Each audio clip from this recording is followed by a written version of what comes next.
ये कल्पना करना बड़ा दिलचस्प है कि मान लीजिए पोकर का कोई खेल चल रहा हो। पोकर, ठीक है। और उसमें कोई ऐसा खिलाड़ी बैठा हो जो अपने सारे पत्ते खोलकर खेल रहा हो। अरे बाप रे, वो तो बहुत बड़ी बेवकूफी होगी। बिल्कुल, मतलब इस बात को कोई ईमानदारी का नाम दे सकता है, लेकिन सच कहा जाए तो बाकी के खिलाड़ी इसे सिर्फ एक भारी बेवकूफी ही मानेंगे, है ना? एकदम सही बात है। कोई भी ऐसे इंसान को गंभीरता से नहीं लेगा। हाँ, और हमारे सामने आज जो स्रोत सामग्री रखी गई है वो इसी विचार पे आधारित है। ये रॉबर्ट ग्रीन की बहुत ही प्रसिद्ध किताब द 48 लॉज ऑफ पावर के सिद्धांतों पर हमारी आज की गहरी चर्चा है। ये बहुत ही प्रभावशाली किताब है ना? और अक्सर जब भी सत्ता या पावर शब्द का जिक्र होता है तो दिमाग में एक बहुत ही स्पष्ट और नकारात्मक छवि बनती है। हाँ, एकदम विलेन जैसी छवि। बिल्कुल, ऐसा लगता है जैसे ये कोई बहुत ही बुरी चीज है, कोई ऐसा हथियार जिसे सिर्फ भ्रष्ट और लालची लोग ही इस्तेमाल करते हैं। लेकिन आज के इस बौद्धिक मंथन में ये बात उभर कर सामने आती है कि सत्ता या पावर अपने आप में ना तो अच्छी होती है और ना ही बुरी। मतलब ये पूरी तरह से एमोरल या नैतिकता रहित है। देखिए, ये एक बहुत ही बुनियादी और महत्वपूर्ण बात है। गुरुत्वाकर्षण या ग्रेविटी का ही उदाहरण ले लीजिए। ग्रेविटी। हाँ, गुरुत्वाकर्षण ना तो अच्छा है ना बुरा, वो बस एक भौतिक नियम है। सही बात है, वो तो बस है। बिल्कुल। उसी तरह सत्ता भी मानवीय रिश्तों और समाज का एक अटूट नियम है।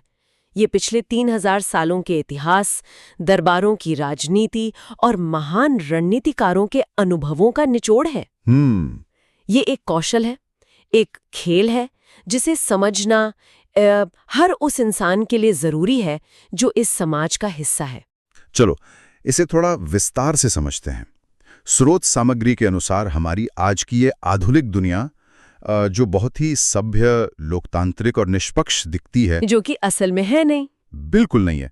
असल में ये पुराने जमाने के किसी शाही दरबार से बिल्कुल अलग नहीं है। हम सब उसी दरबार के हिस्से हैं। लेकिन आगे बढ़ने से पहले एक बात स्पष्ट कर देना बहुत जरूरी है। जी बिल्कुल। इस सामग्री में दिए गए कुछ नियम पहली नजर में कठोर, निर्दयी या नैतिक रूप से विवादास्पद लग सकते हैं। हम यहाँ न तो इन विचारों का समर्थन कर रहे हैं, न ही इनका विरोध कर रहे हैं। एक निष्पक्ष नजरिया रखना जरूरी है। एकदम। हमारा मिशन केवल लेखक के विचारों और इतिहास से निकाली गई इस जानकारी को एक तटस्थ और निष्पक्ष भाव से विश्लेषित करना है। ये समझना है कि मानव मनोविज्ञान पर्दे के पीछे असल में कैसे काम करता है। मैं कहूंगी कि इस निष्पक्षता की बहुत आवश्यकता है, क्योंकि इस जानकारी का मुख्य उद्देश्य ये सिखाना है कि अनजाने में सत्ता के इस खेल का शिकार कैसे न बने। हाँ, बचाव भी तो जरूरी है ना। बिल्कुल। जब ये समझ आ जाता है कि ये खेल कैसे खेला जाता है, तो चालाकियों से बचाव आसान हो जाता है। अगर कोई दुनिया को एक दरबार मान लेता है, तो इस दरबार में टिके रहने का सबसे पहला नियम भावनाओं पर और खुद की छवि पर पूरा नियंत्रण रखना होता है। तो अगर खुद पर नियंत्रण की बात करें, तो समाज हमेशा सिखाता है कि ईमानदारी सबसे अच्छी नीति है। बचपन से यही सिखाया जाता है। हाँ, लेकिन इस स्रोत सामग्री में कहानी बिल्कुल उल्टी है।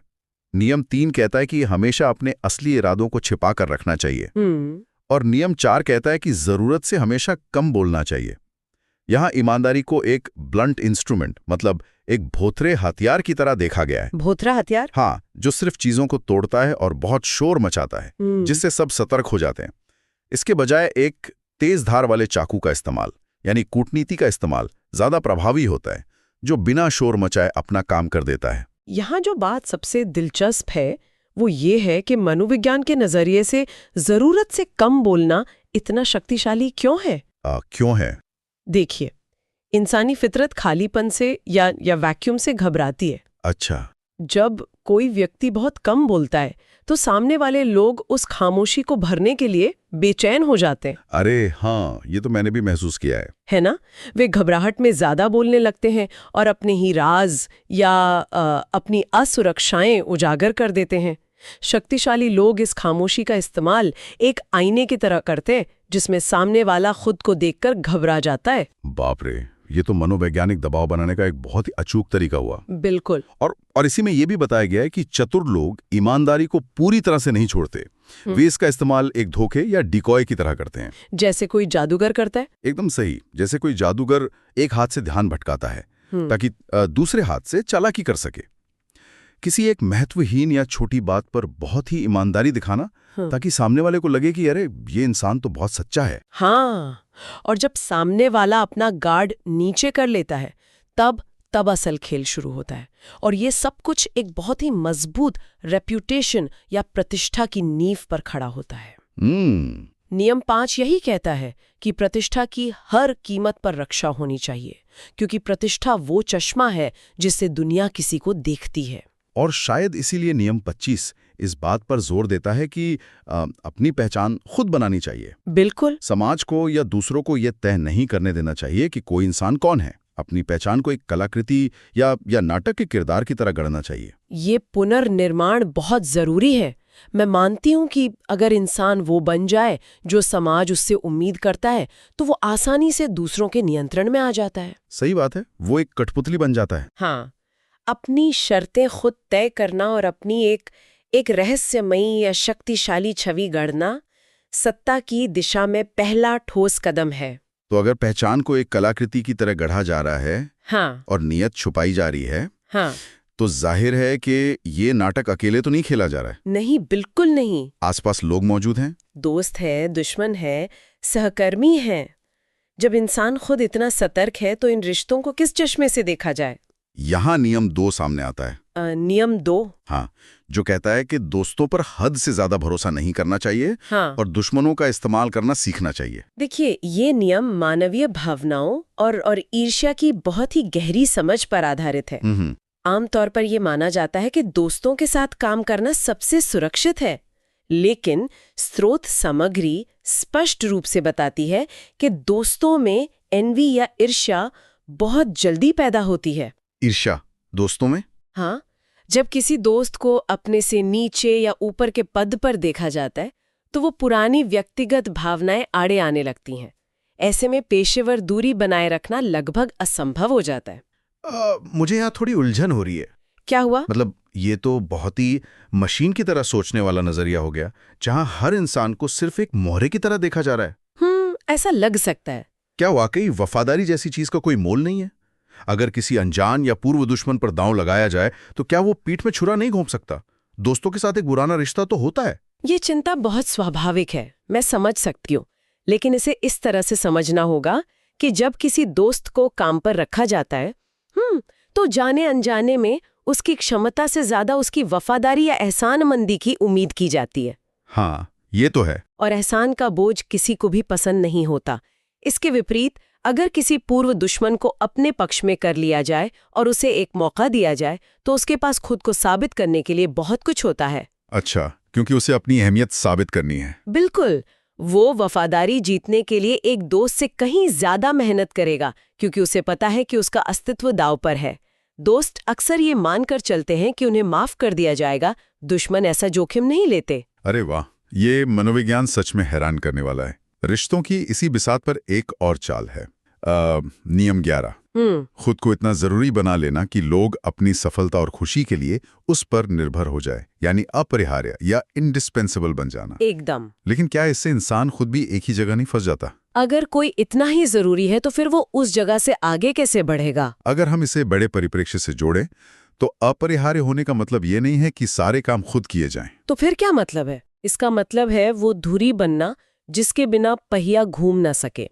यह नियंत्रण की बात है, और जब इस नियंत्रण के साथ किसी से मदद मांगनी हो तो नियम 13 बहुत काम आता है। नियम 13 क्या कहता है? यह नियम कहता है कि मदद मांगते समय कभी भी दूसरों की दया, नेकी या अपने पुराने एहसानों की दुहाई नहीं देनी चाहिए। इसके बजाय उनके स्वार्थ या उनके सेल्फ इंटरेस्ट को जगाना चाहिए। ये बहुत ही व्यवहारिक बात है। अक्सर देखा जाता है कि अगर कोई ये कहे मैंने अतीत में बहुत मदद की थी इसलिए आज मदद मिलनी चाहिए, तो सुनने वाला चिढ़ जाता है। बिल्कुल, उसे लगता है कि उसे फंसाया जा रहा है। हाँ, उसे यह एहसास बिल्कुल पसंद नहीं आता कि वो किसी का कर्जदार है। यह बात उसके अहंकार को ठेस पहुंचाती है। लेकिन अगर ये दिखाया जाए कि इस मदद में उसका खुद का क्या फायदा है, तो वो बिना किसी दबाव के तुरंत तैयार हो जाता है। और यह कूटनीति का सबसे बुनियादी सच है।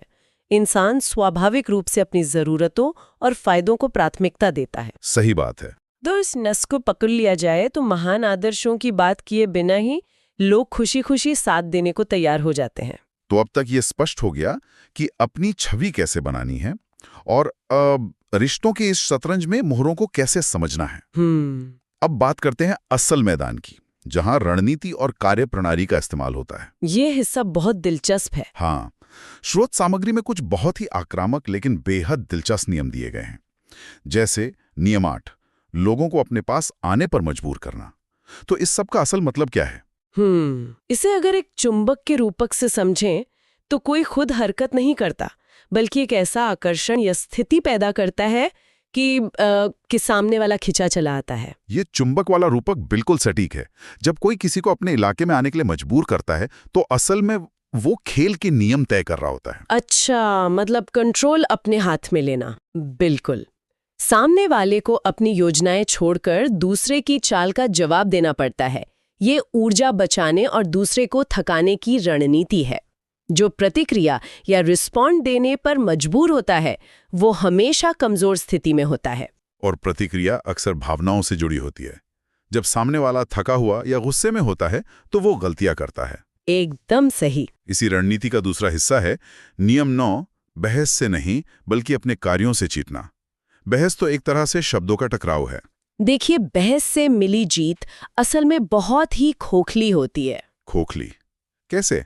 जब किसी को शब्दों से हराया जाता है तो वो व्यक्ति अंदर ही अंदर अपमानित महसूस करता है। उसका अहंकार चोटिल हो जाता है। हाँ, कोई हारना नहीं चाहता। बिल्कुल।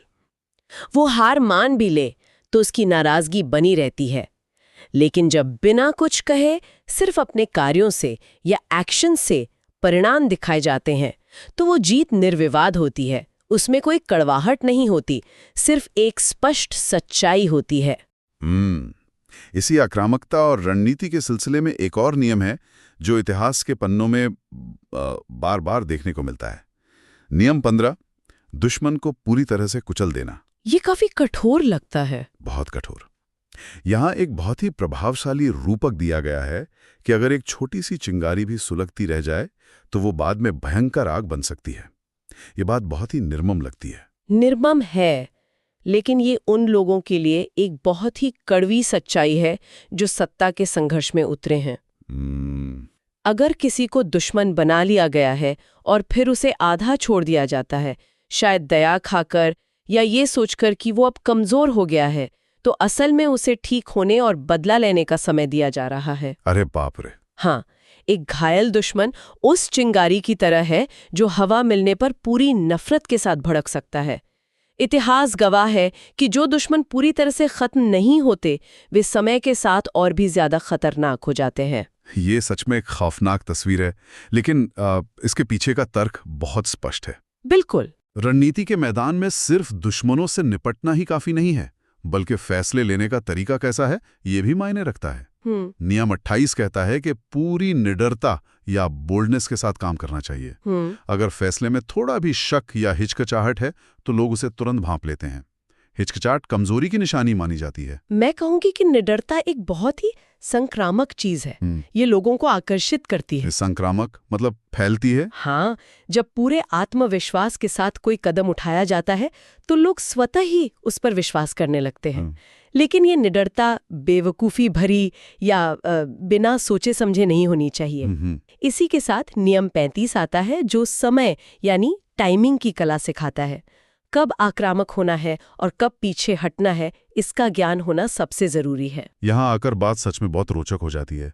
रणनीति बनाना, हमला करना और समय का सही इस्तेमाल करना।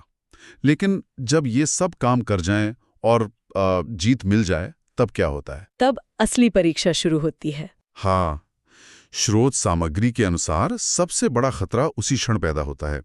नियम 47 कहता है कि जीत मिलने पर यह जानना बहुत जरूरी है कि कब रुकना है। सफलता को सिर पर नहीं चढ़ने देना चाहिए। लेकिन मुझे एक बात समझ नहीं आती। इंसानी दिमाग का पूरा ढांचा ऐसा है कि जब वो जीतता है तो उसे एक हाई मिलता है, डोपामीन रिलीज होता है। बिल्कुल, डोपामीन का खेल है ना? वो और ज्यादा जीतना चाहता है। रुकना इतना मुश्किल क्यों होता है? क्योंकि देखिए, जीत असल में एक नशे की तरह काम करती है। सफलता इंसान के अंदर अहंकार और अति आत्मविश्वास भर देती है। अच्छा। जब एक के बाद एक जीत मिलती है तो ऐसा लगने लगता है कि हारना असंभव है। इसी अहंकार के नशे में इंसान अपनी मूल योजना से बहुत आगे निकल जाता है। मतलब वो ओवर कॉन्फिडेंट हो जाता है। एकदम।